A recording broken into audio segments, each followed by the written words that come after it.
Chess, Dostoyevsky, and me.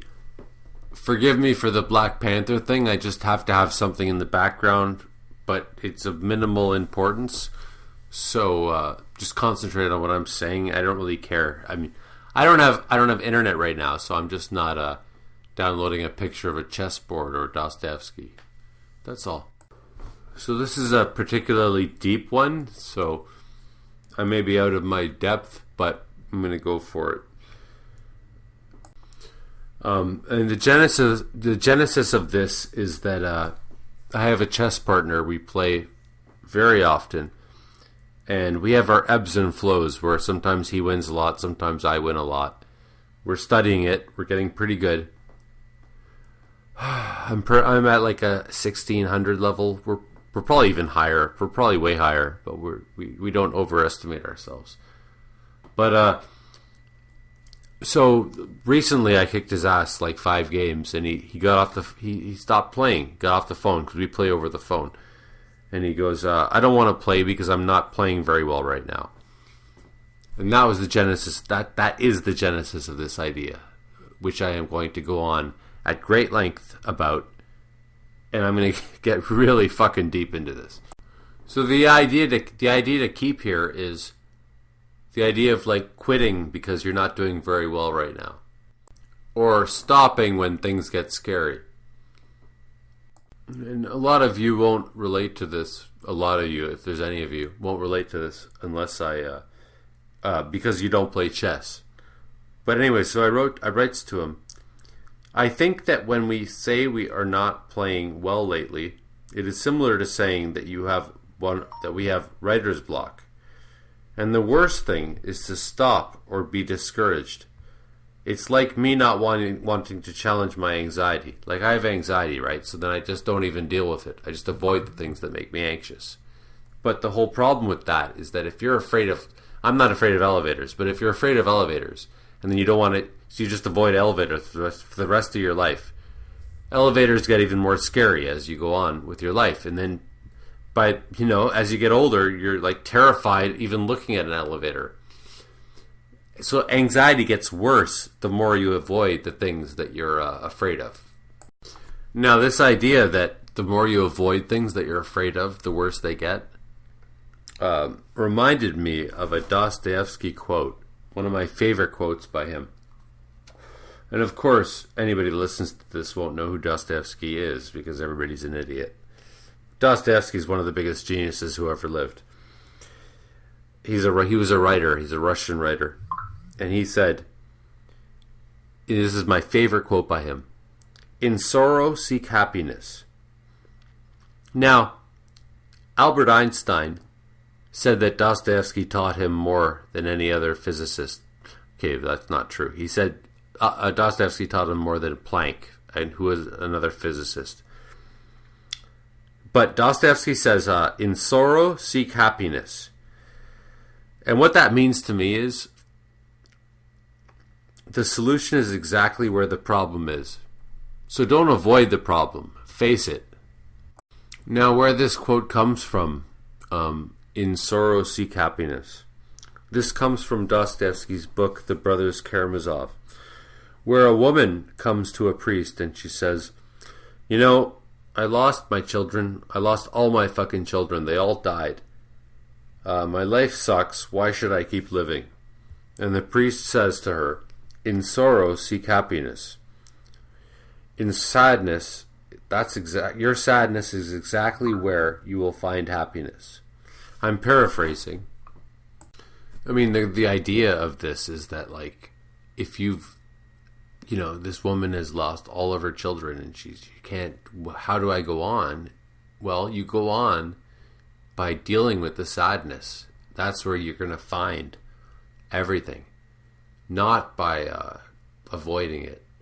I don't know. It's just like too deep for me to even like get into. I could talk for hours because it's just such a good idea. So anyways, that's one of my favorite quotes. In sorrow, seek happiness. And I think it's far-reaching because it's like, if you suck at chess one day, or if you have a writer's block, don't despair. Face it. Otherwise, it's going to get worse.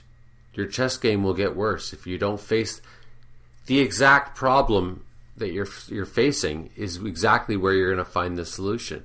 And that even works with meditating, right? Like, I've tried to meditate before, and the hardest moments when you're meditating, when you want to quit, that's when you make the best progress. And this may be a stupid analogy for the whole thing, but one time I was a busboy in a restaurant, and I had to carry a very, very expensive tray of lobsters and shit. High-end restaurant. And I was terrified of tipping it over because it was very easy to tip over.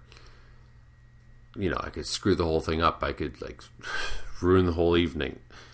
And I said to a friend of mine, I'm like, what if I drop it?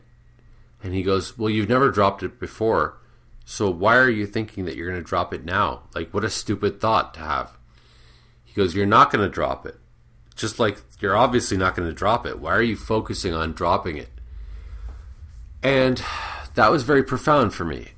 And I think it connects the whole thing, because it's like you're giving up, but you're not even facing it. You're just saying, well, I'm scared. I'm going to run away. Like, I'm afraid to get into an elevator. I'm scared. Why do I keep saying that? Because I'm drunk. I'm afraid to face my demons, so I'm just going to run away now. And they're like, no, you can face your demons. It'll be fine. I'm not scared. I'm adorable. So coming full circle regarding chess, what if I make a bad move? Well, I won't. And the key to chess is chess is, so much is dependent on the ongoing idea that you will win. I mean, sure, you got to memorize things, you got to learn things. But if you don't have the attitude that you're going to win, then you're going to second guess yourself, and you'll be like, well, what if I make a bad move here? And then you're definitely going to lose. I'm speaking like if you're playing against a peer. And the interesting thing about chess, or shall I say chess players, is that they all have to be arrogant. You would not play the game if you thought that you would lose. You have to think that you are Bobby Fischer. You always have to think that. That you can't. If you don't think that, then you're gonna be like, oh my god, yeah. You have to think that your opponent is inferior to you. That's the key to being a good chess player. Well, the key to it is learning it when you're 4 years old, but we're not Bobby Fischer. But if you want to win the game, you have to think that the opponent is inferior to you.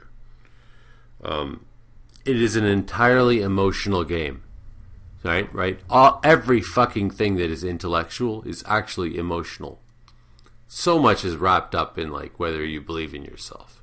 And coming full circle again, in terms of facing your fears, you don't. Okay, so let's say you have a fear of heights. How do you conquer your fear of heights?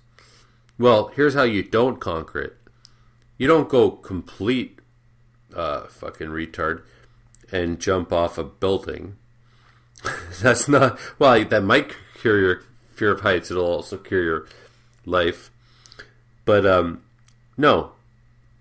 I think you never actually conquer your fears, but you stand up to your fears. So, rather than jumping off the two extremes, jumping off a bridge or not ever going on a bridge, skyscraper, it's okay to go to a rooftop patio. Just go to the rooftop patio. If you're afraid of an elevator, you get on the elevator anyways. Because as long as you know there's no real risk, you just fucking do it.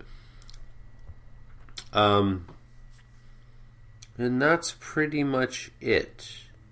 Oh, and the last thing is that I really don't mind heights until I remember that they scare me. So there's so much psychological torment that we go through, so much sabotage that we sabotage ourselves. Oh, for fuck's sakes. You know what? I'm not going to edit that because I'm too lazy right now. That's all. If you support gays, click like. If you respect blacks, comment. If you think women are people too, click the notification bell. And if you care about sick children, subscribe. Yeah, so I wanted to see if I could express all these thoughts somewhat semi-concisely. And I think I did an incredible job. So this whole thing was a huge success. I'm very proud of myself.